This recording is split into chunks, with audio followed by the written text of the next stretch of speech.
नमस्कार दोस्तों, जय हिंद जय भारत। हम लोगों की क्रॉनिकल मैगजीन की सीरीज चल रही थी। इसमें हम लोगों ने नेशनल को देख लिया है, इंटरनेशनल को देख लिया है, हम लोगों ने इन्वायरमेंट को भी देख लिया है, हम लोगों ने साइंस एंड टेक को देख लिया है। आज ये हम लोग का इकोनॉमिक का है, ठीक है, आर्थिकी। इसमें हम लोग पार्ट वाइज चल रहे हैं और हम लोग का जो होता है, जो पहले बार इसको देख रहे हैं हम लोग, करेंट, ठीक है, करंट अफेयर प्लस जो इसके स्टैटिक पार्ट है, इसको कवर करते हुए चलते हैं। हम लोग का मान्यता ये है कि हमें सिर्फ करंट अफेयर ही नहीं पढ़ना है। करंट अफेयर में कोई टॉपिक चल रही है तो उसमें कोई अगर हमारे जीएस के टॉपिक हैं, ठीक है, तो हमें उसे भी कवर करते हुए चलना है। क्योंकि एग्ज़ाम में जो क्वेश्चन जीएस के बनते हैं, जो कोर सब्जेक्ट हैं आपके, पॉलिटी साइंस या अदर विषय, तो अगर उनका चर्चा करंट अफेयर में किया गया है, कोई टॉपिक आया हुआ है, तो क्वेश्चन उन्हीं से बनते हैं। ठीक है, चलिए स्टार्ट करते हैं। आर्थिकी, देखिए, 1 नवंबर से लागू हुए नए बैंकिंग नियम हमारे लिए इम्पोर्टेंट नहीं है ये। ठीक, आपसे नियम नहीं पूछेगा प्री या मेंस में, ठीक है, कि नियम क्या चेंज हुए हैं। ठीक, तो हम लोगों को मेन इस पे उतना फोकस नहीं करना है। बस पढ़ लीजिए कि 1 नवंबर 2025 को भारत सरकार ने बैंकिंग लॉज संशोधन अधिनियम 2025 के तहत नामांकन प्रक्रिया को और अधिक लचीला बनाने के लिए नए नियम लागू किए हैं। ये प्रावधान बैंकों खातों, सुरक्षित कस्टडी में रखे गए सामान और सॉफ्ट लॉकर के लिए लागू होंगे। तो ये एकदम इम्पोर्टेंट नहीं, इसे आप लोग काट के चल सकते हैं। आगे देखते हैं। देखिए, ये इंपॉर्टेंट है हम लोग के लिए कि भारत के 8 प्रमुख उद्योगों की 3% वृद्धि। बात समझ में आई? अब देखिए, भारत के जो 8 कोर इंडस्ट्री हैं वो कौन कौन से हैं, पहले ये हम लोग समझते हैं। यहाँ पे देखिए, भारत के 8 कोर सेक्टर कौन से इंपॉर्टेंट हैं, इनका नाम एग्जाम में कितनी बार पूछा गया, चाहे यूपीएससी आप ले लीजिए और चाहे आप लोग यूपीपीसीएस ले लीजिए। ठीक है, देखिए है क्या, कोयला है, प्राकृतिक गैस है, उर्वरक है, इस्पात है, कच्चा तेल है, रिफाइनरी उत्पाद है, सीमेंट है और बिजली है। बात समझ में आ रही है? तो आपसे क्या कहेगा ना, जब क्वेश्चन बनाएगा एग्जाम में तो 3 का नाम दे देगा कि कोयला, कच्चा तेल और उर्वरक, और एक और अदर नाम रहेगा और पूछेगा आपसे कि कौन सा नहीं है इसमें। बात समझ में आ रही है? तो ये 8 कोर सेक्टर जो है, आप लोग एकदम इसको एकदम याद कर लीजिए कि कोयला है, प्राकृतिक गैस है, उर्वरक है, इस्पात है, कच्चा तेल है, रिफाइनरी उत्पाद है, सीमेंट है और बिजली है। बात समझ में आ रही है? चलिए वापस चलते हैं हम लोग। तो वाणिज्य और उद्योग मंत्रालय ने बताया कि भारत सॉरी 8 कोर सेक्टर्स का संयुक्त इंडेक्स ऑफ 8 प्रमुख उद्योगों आईसीआई सितंबर 2025 में पिछले वर्ष समान अवधि की तुलना में 3% कितने क्या है, बढ़ा है। 3% की वृद्धि हुई है इसमें। बात समझ आ रही है कि जो भारत के प्रमुख 8 कोर सेक्टर हैं उनमें 3% की क्या हुई है, वृद्धि हुई है। ये हम लोग के लिए इंपॉर्टेंट नहीं है। देखिए, विशेष प्रभाव क्या है कि इस सब में स्टील उत्पाद में मजबूती, रिकवरी दिखाई दी है। निर्माण एवं आधारभूत संरचना विकास के लिए केंद्रित है। बात समझ आ रही है? और ऊर्जा क्षेत्र और खाद्य सुरक्षा के उत्पादन में गिरावट हुआ है। बात समझ आ रही है? जो ऊर्जा क्षेत्र है हम लोग का, ऊर्जा क्षेत्र और खाद्य सुरक्षा, इसमें क्या हुआ है, गिरावट आई है। बात समझ आ रही है? ठीक, आगे बढ़ते हैं। FAO global forest resource assessment 2025, Bharat 9वें स्थान पर है। इसको हम लोगों ने अपने जो इन्वायरमेंट था ना हम लोग का, इन्वायरमेंट, उसमें हम लोगों ने इसको बहुत ही अच्छे लेवल पे कवर किया है। तो इसको प्लीज आप लोग वहां से देख लेंगे। ठीक, संयुक्त राष्ट्र के खाद्य एवं कृषि संगठन FAO द्वारा बाली इंडोनेशिया में जारी global forest resource assessment 2025 GFRA report में भारत ने विश्व के कुल वन क्षेत्र में 9वां स्थान प्राप्त किया है। बात समझ आ रही है? इन्वायरमेंट का जो भी वीडियो हम लोगों ने लॉन्च किया करंट अफेयर का, उसमें इसको हम लोगों ने बहुत अच्छे लेवल पे कवर किया है। ठीक, उसको आप लोग देख सकते हैं। है क्या, दुनिया में कुल वन क्षेत्र जो है वो 4.4 अरब हेक्टेयर है, जो पृथ्वी की कुल भूमि का 32% रखते हैं। ठीक, मतलब भारत जो विश्व की जितनी भूमि है, ठीक है, उसका 32% क्या है, वन क्षेत्र है। बात समझ आ रही है। और भारत का जो वन क्षेत्र है वो है 72.74 लाख वर्ग किलोमीटर, मतलब विश्व का केवल 2% वन कहाँ पर है, भारत में है। बात समझ आ रही है ना। विश्व के जितने भी क्षेत्र हैं उसका केवल 2% वन क्षेत्र जो है वो हम लोग के भारत में है। बात समझ आ रही है। ठीक, शीर्ष देश कौन से हैं, रूस ने पढ़ाया हुआ है। रूस में सबसे ज्यादा वन है, रूस में है। सेकेंड पे ब्राजील है, थर्ड पे कनाडा है, फोर्थ पे अमेरिका है और फिफ्थ पे चीन है। और भारत हमारा किस नंबर पे है, 9वें नंबर पे है। ठीक, हमारा प्यारा भारत 9वें नंबर पे है। बात समझ आ रही है, सब छोड़ दीजिए। ठीक, इस FAO को आप लोग इन्वायरमेंट के वीडियो से कवर कर लीजिएगा। आगे बढ़ते हैं।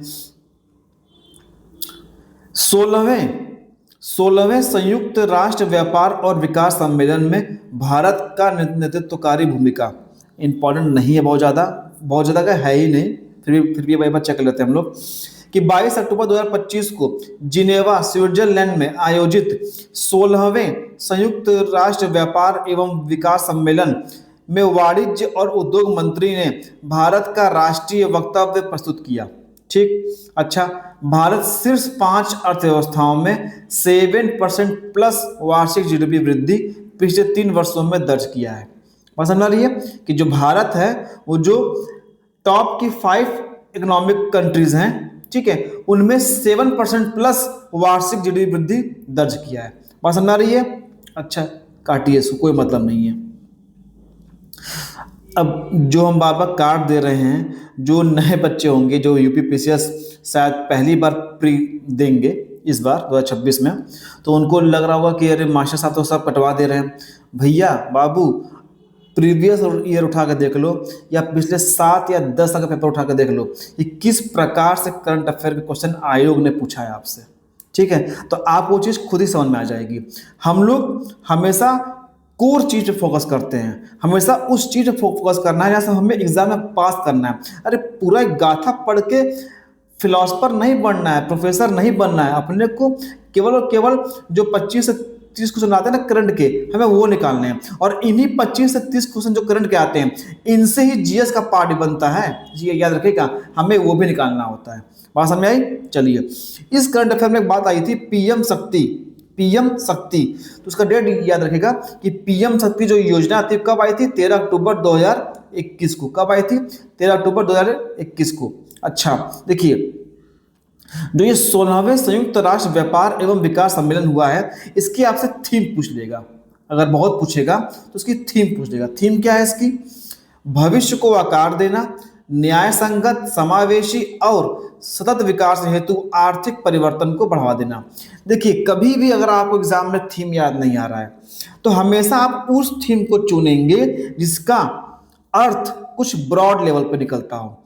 मतलब जो 3 ऑप्शन आपके रहेंगे और 4 ऑप्शन रहेंगे, उसमें से आपको अगर आपको नहीं आ रहा है तब की बात कर रहा हूं, तो आपको उस ऑप्शन को चुनना है जिस ऑप्शन में आपको ब्रॉडर उसका एरिया हो। ठीक, उसका अर्थ कुछ ब्रॉडर एरिया में निकल रहा हो। कभी भी हम लोग नैरो टाइप के जो ऑप्शन होते हैं जिनका अर्थ ही बहुत संकीर्ण निकलता है, बहुत छोटे दायरे में निकलता है, तो उसको लोग नहीं चुनते हैं। चाहे वो GS में ले लीजिए और चाहे वो करंट में ले लीजिए। ठीक, ये फॉर्मूला हर जगह अप्लाई होता है। आगे बढ़ते हैं हम लोग। NPCI द्वारा AI संचालित UPI हेल्प लॉन्च हुआ है। बात समझ। तो पहला पॉइंट क्या है, UPI कब हम लोग आया था, 2016 में। कब आया था, 2016 में। National payments corporation of India, ये NPCI का फुल फॉर्म है, एग्जाम में 1-2 बार पूछा हुआ है। National payment corporation of India, NPCI ने AI आधारित, मतलब आर्टिफिशियल इंटेलिजेंस आधारित सहायक सेवा नामक UPI हेल्प्स की शुरुआत की है, जो कि यूनिफाइड पेमेंट इंटरफेस। इसका UPI का फुल फॉर्म पूछ चुका है एक बार, क्या होता है, यूनिफाइड पेमेंट इंटरफेस UPI पर भुगतान संबंधी एसोसिएट्स के त्वरित समाधान सहायता सेवा प्रदान करेगा। बात समझ आई। तो इसमें दो चीज क्या है, NPCI आया है और UPI आया है। UPI कब आया था, 2016 में। इसका फुल फॉर्म क्या होता है UPI का, यूनिफाइड पेमेंट्स इंटरफेस। एक है NPCI का फुल फॉर्म क्या है, national payments corporation of India. बात समझ में आई। NPCI ने ही UPI को लॉन्च किया है। अच्छा ये देखिए, अब थोड़ा पढ़ते हैं हम लोग एनपीसीआई के बारे में है क्या। इसकी स्थापना होती है 19 दिसंबर 2008 को। कब होती है? 19 दिसंबर 2008 को। ठीक, अगर ये 19 दिसंबर नहीं याद हो पा रहा है तो कम से कम ये याद रखिएगा। एनपीसीआई फुल फॉर्म का, देखिए होता क्या है ना, स्टेटमेंट बना के आयोग क्वेश्चन पूछ दे रहा है और उसी में दिक्कत हो जा रही है। ठीक, तो एनपीसीआई की स्थापना कब हुई थी? 2008 में। किसने किया था स्थापना? आरबीआई ने और भारतीय बैंक संघ ने, आईबीए ने मिलकर इसकी स्थापना की थी 2008 में। बात समझ आ रही है? देखिए फिर दो टर्म आया, आरबीआई के बारे में पढ़ लीजिए और आईबीए के बारे में पढ़ लीजिए। है क्या आरबीआई? इसकी स्थापना होती है 1 अप्रैल 1935 में। कहां पर? कोलकाता में। अच्छा, दूसरा हिल्टन यंग कमीशन, इसका अलग नाम भी है रॉयल कमीशन। ठीक, या तो हिल्टन यंग कमीशन बोल लीजिए चाहे बोल लीजिए रॉयल कमीशन, की सिफारिश पर इसकी स्थापना हुई थी। किसकी? आरबीआई की। अच्छा, मुख्यालय पहले कोलकाता में था लेकिन 1937 में मुख्यालय कहाँ बन गया? मुंबई हो गया। ठीक, और 1 जनवरी 1949 को इसका राष्ट्रीयकरण कर दिया गया। देखा ना आप लोग ने कि करंट अफेयर्स से ही हम लोग कितने जीएस के पार्ट भी तैयार करते चल रहे हैं साथ साथ में। ठीक, एक दूसरा टर्म आया आईबीए, भारतीय बैंक संघ। अच्छा, इसकी स्थापना होती है 26 सितंबर 1946 में। कब होती है? 26 सितंबर 1946 को। ये है क्या? ये वैधानिक निकाय नहीं है। यहीं पे लोग फंसते हैं, जहां देखा नहीं भारतीय बैंक संघ तो पक्का दिमाग में आता नहीं यार पक्का वैधानिक होगा या संवैधानिक होगा। नहीं, ये वैधानिक निकाय नहीं है, यह एक स्वैच्छिक संघ है। इसका वित्तीय संस्थानों पर या बैंकों पर कोई नियंत्रण नहीं है। ठीक, आईबीए के नियामक कार्य आरबीआई द्वारा किए जाते हैं। जो आईबीए है, भारत बैंक संघ, इसके जो नियामक कार्य है ना वो आरबीआई करता है। ठीक, अच्छा, आईबीए की स्थापना संसद के किसी अधिनियम से नहीं हुआ है, इसलिए यह सांविधिक निकाय भी नहीं है। ठीक, तो आईबीए जो है ना ही वो वैधानिक निकाय है और ना ही वो संवैधानिक निकाय है। बात समझ में आ गई? ठीक, आगे बढ़ते हैं हम लोग। हम लोग पढ़ लिया ना। ठीक, आगे बढ़ते हैं हम लोग। चलिए, तो हम लोगों ने यहाँ से अपने अपने काम के लिए 5-6 चीज़ें यहाँ से निकाल ली। अच्छा, आगे बढ़ते हैं। ये सब काट दीजिए। 2016 में एनपीसीआई द्वारा लॉन्च किया गया था क्या? यूपीआई को। याद रहेगा आप लोग को कि 2016 में ही एनपीसीआई ने यूपीआई को लॉन्च किया था। आगे बढ़ते हैं। केरल होगा भारत का पहला चरम गरीबी मुक्त, ये इंपॉर्टेंट है। ठीक है, केरल होगा भारत का पहला चरम गरीबी मुक्त राज्य। अच्छा, 21 अक्टूबर 2025 को केरल सरकार ने घोषणा की कि राज्य 1 नवंबर 2025 को औपचारिक रूप से चरम गरीबी से मुक्त घोषित कर दिया जाएगा। ठीक, क्या डेट क्या है? 1 नवंबर का डेट है। ठीक, 2021 में अति दारिद्र्य निर्मार्जन परियोजना ईपीईपी शुरू की गई।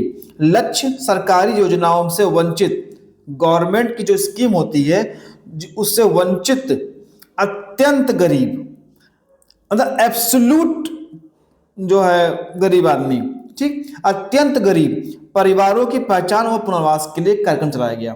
ठीक है, अच्छा, उपलब्धि क्या है? केरल देश का पहला और विश्व का दूसरा चीन के बाद।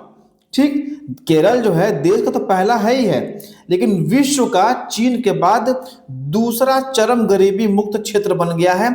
नीति आयोग के अनुसार राज्य की गरीबी दर 0.7% देश में सबसे कम है। ठीक, इसको तो मेरे याद कर लीजिए कि केरल जो है देश का पहला और विश्व का चीन के बाद दूसरा चरम गरीबी मुक्त क्षेत्र बना है। नीति आयोग के अनुसार राज्य की गरीबी दर 0.7% देश में सबसे कम है। हमें कोई बता देगा कमेंट करके कि नीति आयोग का गठन कब हुआ था? ठीक, और नीति आयोग के अध्यक्ष कौन होते हैं? ठीक, नीति आयोग तो अभी बना है ना, इसके पहले ये इसके किसके स्थान पर बना है? तो ये बना है योजना आयोग के स्थान पर। ठीक, चलिए, चरम गरीबी क्या होती है? Extreme poverty. और गरीबी रेखा दोनों में क्या अंतर है? देखो, विश्व बैंक के अनुसार चरम गरीबी वह अवस्था है यदि कोई व्यक्ति $2.25 मतलब $2.15 प्रतिदिन से कम पर जीवन यापन करता है। मतलब लगभग मान चलिए 2.15 है तो 85 के रेट से हम लोग अगर लगाते हैं तो 85 दूना हो गया 70, लगभग 180 से 185 के बीच में, ठीक, ये होगा। तो कौन कहलाएगा? वो कहलाएगा चरम गरीबी। जबकि गरीबी रेखा पॉवर्टी लाइन निर्धारण में सरकार विभिन्न उपभोग, आय, जीवन स्तर संबंधी मानकों का उपयोग करती है। बात समझ आ गई एकदम? इसको एकदम याद कर लीजिएगा। चलिए, अच्छा, अगले पॉइंट पे आते हैं। महिला उद्यमिता प्लेटफॉर्म एवं वी राइज कार्यक्रम लॉन्च हुआ है क्या ये? 18 अक्टूबर 2025 को नीति आयोग, देखिए नीति आयोग 2 बार आया है, नीति आयोग का जिक्र 2 बार किया गया है। मतलब एक ही 2 करंट अफेयर में 2 बार आया है अपन नीति आयोग, तो इसका मतलब नीति आयोग हम लोगों ने क्या बन गया? इंपॉर्टेंट। नीति आयोग के महिला उद्यमिता प्लेटफॉर्म, वुमेन एंटरप्रेन्योरशिप प्लेटफॉर्म एवं डीपी वर्ल्ड ने, किसने? डीपी वर्ल्ड ने वी राइज वुमेन एंटरप्रेन्योर्स री इमेजिनिंग इंक्लूसिव सस्टेनेबल एंटरप्राइजेस कार्यक्रम की शुरुआत की है। अच्छा, डीपी वर्ल्ड को याद रखिएगा, जो सहयोग किया किसने किया? डीपी वर्ल्ड ने। इसमें 100 चयनित महिला उद्यमियों को अंतर्राष्ट्रीय बाजारों में प्रवेश के लिए मार्गदर्शन और व्यापार सुविधा एवं परामर्श दिया जाएगा। कितने महिलाओं को? 100 महिलाओं का इसमें चयन होगा। अच्छा, जो चयनित महिलाएं हैं उद्यमियों को दुबई के जेबल अली फ्री जोन स्थित भारत मार्ट में अपने उत्पाद अंतर्राष्ट्रीय खरीदारों को दिखाने का अवसर मिलेगा। बात समझ आ रही है? ठीक, चलिए आगे बढ़ते हैं। राज्य खनन तत्परता सूचकांक 2025, नॉट इंपॉर्टेंट, देख लीजिए एक बार। खनन मंत्रालय द्वारा राज्य खनन तत्परता सूचकांक की रैंकिंग जारी की गई है। ठीक, श्रेणी ए में कौन है? खनिज संपन्न राज्य कौन से हैं? मध्य प्रदेश, राजस्थान और गुजरात। ये क्या है? खनिज संपन्न राज्य हैं, मध्य प्रदेश, राजस्थान, गुजरात। श्रेणी बी किस लिए है? मध्यम संसाधन, जिनके पास मीडियम वो है, ठीक है, संसाधन है। इसमें गोवा, उत्तर प्रदेश, असम 3 राज्य आएंगे अव्वल। ठीक, श्रेणी सी में कौन आएंगे? सीमित वाले आएंगे। पंजाब है, उत्तराखंड, त्रिपुरा है, इनके पास सीमित है। बात समझ आ गई? तो सबसे ज्यादा किसमें है? मध्य प्रदेश, राजस्थान और गुजरात। इसको आप एक बार याद कर सकते हैं। ठीक, चलिए। मुक्त व्यापार समझौते और किसानों के बीच अधिकारों पर खतरा है क्या ये? 17 अक्टूबर 2025 को प्रकाशित रिपोर्ट में सामने आया है कि मुक्त व्यापार समझौते के माध्यम से विकसित देश बीजों और जैव विविधता पर कड़े बौद्धिक संपदा आईपी नियम थोप रहे हैं, जिससे किसानों के पारंपरिक अधिकार प्रभावित हो रहे हैं और कृषि पर कारपोरेट नियंत्रण बढ़ रहा है। मेंस के पॉइंट ऑफ व्यू से अच्छा आर्टिकल है ये। देखिए, 1991 के यूपीओवी कन्वेंशन पौधे किस्म संरक्षण पर एक प्रमुख अंतर्राष्ट्रीय संधि है। यह कंपनियों को नई फसल किस्मों पर 20 से 25 वर्षों तक विशेष अधिकार देता है, जिससे किसानों को बीज बचाने और पुनः उपयोग करने से रोका जाता है। यही मेन खतरा है किसानों के लिए। ठीक, यूपीओवी क्या है? यूपीओवी मानकों से कंपनियों को बीजों पर एकाधिकार मिलता है और किसानों की स्वतंत्रता घटती है। यह इंपॉर्टेंट अपने लिए। ठीक, यूपीओवी मानकों से कंपनियों को बीजों पर मोनोपोली मिल जाती है, एकाधिकार मिल जाता है, और किसानों की जो फ्रीडम है वो घट जाती है। बात समझ आ गई? ठीक, चलिए आगे देखते हैं। भारत के नए आर्टिकल, भारत के आर्थिक सुधार वैश्विक वृद्धि का इंजन। आईएमएफ ने बोला है कि भारत के आर्थिक सुधार और वैश्विक वृद्धि का इंजन है। क्या है? आईएमएफ वर्ल्ड बैंक वार्षिक बैठक में प्रबंध निदेशक क्रिस्टलिना जॉर्जिवा। ठीक, कौन है? क्रिस्टलिना जॉर्जिवा ने भारत की आर्थिक सुधारों की सराहना की। देखिए इनका नाम बड़ा इंपॉर्टेंट है, एग्जाम में पूछ लेता है। भारत की आर्थिक सुधारों की सराहना की, जिससे भारत में तेज वृद्धि दर और वैश्विक अर्थव्यवस्था में महत्वपूर्ण भागीदार बना है। आईएमएफ ने 2025 के लिए भारत की वृद्धि दर 6.6%, जो पिछले साल 6.4 अनुमानित थी। ठीक, कितना कर दिया बढ़ा के? 6.6%। ठीक, सुधारों का प्रभाव क्या है? जीएसटी, डायरेक्ट टैक्स, पहचान धारक, डिजिटल भुगतान, ये सब चीज हैं, नॉट इंपॉर्टेंट। अपने देखिए इंपॉर्टेंट क्या है, एक तो ये इनका नाम एकदम रट्टा मार लीजिए, पिछले साल से बढ़ोतरी किया है, ये याद कर लीजिए। पिछले साल 6.4 था, अब 6.6 कर दिया है। ठीक, अच्छा, इसमें 3 पॉइंट आ रहा है, जीएसटी आया है, मुद्रास्फीति आया है, राजकोषीय घाटा आया है और आईएमएफ आया है। इन 4 चीज को हम लोग पहले पढ़ते हैं। देखिए है क्या, आईएमएफ 189 देशों, कहीं कहीं 190 भी आता है, ठीक है, कोई दिक्कत की बात नहीं है। 189 देशों का एक अंतर्राष्ट्रीय संगठन है, बात समझ आ रही है? अच्छा, 27 दिसंबर 1945 को औपचारिक रूप से अस्तित्व में आया। जो आईएमएफ है वो 27 दिसंबर 1945 को औपचारिक रूप से अस्तित्व में आया। इसकी कहानी कब शुरू हुई? इसकी कल्पना जो है वो जुलाई 1944 में संयुक्त राज्य के न्यू हैम्पशायर में संयुक्त राष्ट्र के ब्रेटन वुड्स सम्मेलन में की गई थी। ठीक, तो जो आईएमएफ की स्थापना हुई थी उसकी कल्पना या उसका आधार जुलाई 1944 में संयुक्त राज्य के न्यू हैम्पशायर में संयुक्त राष्ट्र के ब्रेटन वुड्स सम्मेलन में की गई थी। ठीक, और जो भारत है वो आईएमएफ का संस्थापक देश है। ठीक है, भारत जो है वो आईएमएफ का संस्थापक देश है। ठीक, उद्देश्य क्या था इनका बनाने का? वित्तीय स्थिरता सुनिश्चित करना, विश्व में गरीबी को कम करना, वैश्विक मौद्रिक सहयोग को बढ़ावा देना। ठीक, आगे बढ़ते हैं।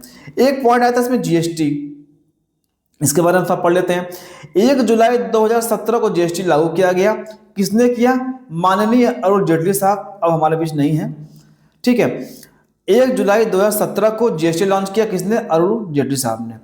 क्या है जीएसटी? एक इनडायरेक्ट टैक्स है, अप्रत्यक्ष कर है। अच्छा, जीएसटी का संबंध किससे है?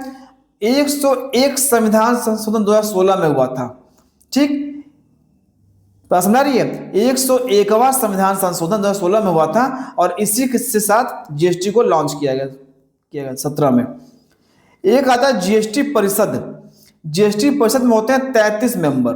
ठीक, 2 होते हैं केंद्र से और 31 होते हैं मेंबर स्टेट से या यूटी से। बात समझ आ रही है? जीएसटी परिषद का नेतृत्व कौन करता है? केंद्रीय वित्त मंत्री करते हैं। वर्तमान में हमारी ताई कर रही हैं। ठीक, मतलब निर्मला सीतारमण जी। ठीक, अच्छा, मुद्रास्फीति एक टर्म आई है इसमें, यह है क्या? वस्तुओं और सेवाओं की कीमतों में वृद्धि तथा क्रय शक्ति में गिरावट। एग्जाम्पल जैसे मान लीजिए कोई वस्तु 100 रुपए की थी। ठीक, उसमें 5% की मुद्रास्फीति चल रही है, तो कितने की हो गई? 105 रुपए की। तो अब ये देखिए, जो आप वस्तु 100 में खरीद रहे थे, क्या आप 105 में आप खरीदोगे, लेकिन कम खरीदोगे। परचेसिंग पावर, क्रय शक्ति में गिरावट आएगी। बात समझ आ गई? ठीक, देखिए रेंगती हुई क्या होती है मुद्रास्फीति? रेंगती हुई मुद्रास्फीति ये होती है, ये हल्की मुद्रास्फीति होती है, निश्चित अवधि में कम दर से बढ़ती है। ठीक, 0.5, 0.2, 0.1 ऐसे। ठीक, निश्चित अवधि में कम दर से बढ़ती है। अच्छा, एक आती है कूदती हुई मुद्रास्फीति। ये क्या होता है? इसमें मुद्रास्फीति 2 गुना 3 गुना से बढ़ती है, मतलब 20%, 100%, डबल हो गया। ठीक, तो इसमें क्या होती है मुद्रास्फीति 2 गुना 3 गुना से बढ़ती है। इसमें निम्न मुद्रास्फीति को नियंत्रित नहीं हो पाती। इसमें क्या होता है, कूदती हुई मुद्रास्फीति में क्या होता है कि जो निम्न मुद्रास्फीति है वो नियंत्रित नहीं हो पाती। ठीक, बात समझ आ गई।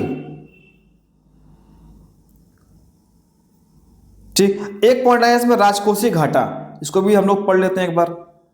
देखिए ये क्या है, सिंपल भाषा में कुल आय और उसके कुल व्यय के बीच के अंतर, कुल आय और कुल व्यय के बीच के अंतर को क्या बोलते हैं, ये राजकोषीय घाटा है। क्या, सरकार की कुल आय उसकी कुल आय से अधिक हो जाती है।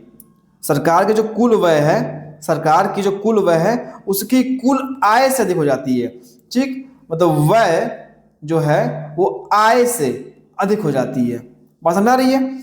और इसमें अच्छा और देखिए, और इसी कमी को दूर करने के लिए सरकार जो है उधार लेती है। ठीक, अच्छा, जब भी हम राजकोषीय घाटे की गणना करेंगे तो उसमें हम ऋण को शामिल नहीं करते हैं। राजकोषीय घाटे की जो हम गणना करते हैं उसमें ऋण को शामिल नहीं करते हैं। ठीक, चलिए आगे बढ़ते हैं। हम लोग करंट के साथ साथ अपनी जीएस को भी अच्छे से कवर कर रहे हैं। देखिए है क्या इसमें, नवाचार आधारित आर्थिक वृद्धि को स्पष्ट करने हेतु अर्थशास्त्र का नोबेल पुरस्कार जिसको मिला है, बस वो याद रखिएगा, 13 अक्टूबर 2025 को, डेट याद करिए, 13 अक्टूबर 2025 को नोबेल अर्थशास्त्र पुरस्कार नवाचार संचालित आर्थिक वृद्धि को स्पष्ट करने के लिए जोएल मोकियार को, फिलिप अगियोन को, पीटर होविट को ये प्रदान किया गया है। 3 लोग को ये चीज मिली है। ठीक, अगियोन होविट का गणितीय मॉडल क्या है, दोनों ने क्रिएटिव डिस्ट्रक्शन सिद्धांत का गणितीय मॉडल प्रस्तुत किया जिसमें नई तकनीक जो होती है, जो न्यू टेक्नोलॉजी है और उत्पाद जो पुराने को चेंज कर देती है, उसको रिप्लेस कर देती है। ठीक, कहने मतलब सिर्फ इतना है कि जो नई तकनीक है वो पुराने को चेंज करती है। ये तो आपको पता ही है। आगे बढ़ते हैं, यही चीज बताया इसमें क्या है, हटाइए इसको। आईएमएफ ने घटाया भारत की 2026-27 की जीडीपी वृद्धि अनुमान। जीडीपी वृद्धि अनुमान वो वहां मत सोचेगा कि 6.4 था और 6.6 किया था, वहां अलग चीज था। यहाँ क्या, ये जीडीपी वृद्धि अनुमान है। बात समझ आ रही है। अंतर्राष्ट्रीय मुद्रा कोष आईएमएफ, देखिए यहाँ पे आईएमएफ आया। आईएमएफ इन पॉइंट देखिए, जहां 2 बार आ गया तो समझिएगा कि एग्जाम में क्वेश्चन बनने के चांस ज्यादा हो गए उससे। अंतर्राष्ट्रीय मुद्रा कोष आईएमएफ ने अपनी वर्ल्ड इकोनॉमिक आउटलुक, अब देखिए पहला पॉइंट यही बन जाता है कि वर्ल्ड इकोनॉमिक आउटलुक कौन जारी करता है, आईएमएफ जारी करता है। ठीक, तो वर्ल्ड इकोनॉमिक आउटलुक आईएमएफ ने अपनी वर्ल्ड इकोनॉमिक आउटलुक रिपोर्ट में भारत की जीडीपी वृद्धि अनुमान 2026-27 के लिए 20 बेसिस पॉइंट घटाया है। कितना घटाया है, 20 बेसिस पॉइंट घटाया है, 6.2 कर दिया है। ठीक, जबकि जब 2025-26 के लिए अनुमान 6.4 से बढ़ाकर 6.6 किया गया है। ठीक है, ये देखिए 26-27 के लिए घटाया है 6.2 और 25-26 के लिए 6.6 से बढ़ाकर 6.6 किया गया है। हम लोग ऊपर पढ़े हुए थे। ठीक, ये सब नॉट इम्पॉर्टेंट। आगे देखते हैं। आईएमएफ की स्थापना 1944 पढ़ाया है ऊपर, ब्रिटेन वुड्स सम्मेलन के दौरान हुई थी, मुख्यालय वाशिंगटन डीसी में, 190 मेंबर है इसमें। भारत आईएमएफ का संस्थापक सदस्य है, याद रखिएगा। भारत की नीली इकोनॉमिक पर नीति आयोग की नई रिपोर्ट। नीली इकोनॉमी, नीति आयोग, 2 आया टर्म हम लोगों के की पॉइंट। नीति आयोग ने भारत की नीली अर्थव्यवस्था, गहरे समुद्र, अपतटीय मत्स्य पालन के दोहन की रणनीति रिपोर्ट जारी की जिसे सदस्य कृषि प्रोफेसर रमेश चंद्र और सीईओ बीआर सुब्रमण्यम ने लॉन्च किया। अच्छा, इंपॉर्टेंट यहाँ है, यहाँ ध्यान देना आप लोग को। फोकस, कैमरामैन फोकस करो। भारत विश्व का दूसरा सबसे बड़ा मछली उत्पादक है। वैश्विक उत्पादन में 8% योगदान करता है भारत। ठीक है, दिमाग में छाप लीजिए कि भारत विश्व का दूसरा सेकेंड सबसे बड़ा मछली उत्पादक है और वैश्विक उत्पादन में 8% योगदान करता है। अच्छा, भारत का EEZ 20 लाख मतलब विशेष आर्थिक जोन, भारत का EEZ 20 लाख वर्ग किलोमीटर से अधिक और 11,098 किलोमीटर तट रेखा वाला है, जिसकी उत्पादन क्षमता 7.16 मिलियन टन है। कितना है? 7.16 मिलियन टन है। स्टेटमेंट में बना के चीज पूछ लेता है। इसमें 3 चरणों की योजना है। नॉर्मल देखिए, चरण 1 में क्या है? 25 से 28 आधार निर्माण करना है। 29 से 32 वैश्विक प्रतिस्पर्धा का है। और चरण 3 में क्या है? 2033 के बाद वैश्विक नेतृत्व। ठीक, तो ये हम लोगों ने पूरा देखिए नीली क्रांति है क्या, इसके बारे में पढ़ लीजिए। भारत में नीली क्रांति 7वीं पंचवर्षीय योजना 1985 से 1990 के दौरान शुरू की गई थी। बात समझ आ रही है? भारत में जो नीली क्रांति है वो 7वीं पंचवर्षीय योजना 1985 से 1990 के दौरान शुरू की गई थी। अच्छा, संबंध क्या है? मछली और जलीय जीवों के उत्पादन को बढ़ाना था। क्या था? मछली और जलीय जीवों के उत्पादन को बढ़ाना था। बात समझ आ गई? हम लोगों ने बहुत ही अच्छे तरीके से to the point current plus GS के पार्ट को हम लोगों ने कवर किया। और आप लोग, ये चैनल है हम लोग का, ये आप लोग सब्सक्राइब कर लीजिए, अधिक से अधिक शेयर करिए और टेलीग्राम ग्रुप में ऐड हो जाइए और अच्छे से कवर करते हुए चलिए। तब तक के लिए जय हिंद, जय भारत। आपका दिन शुभ हो आप लोग का।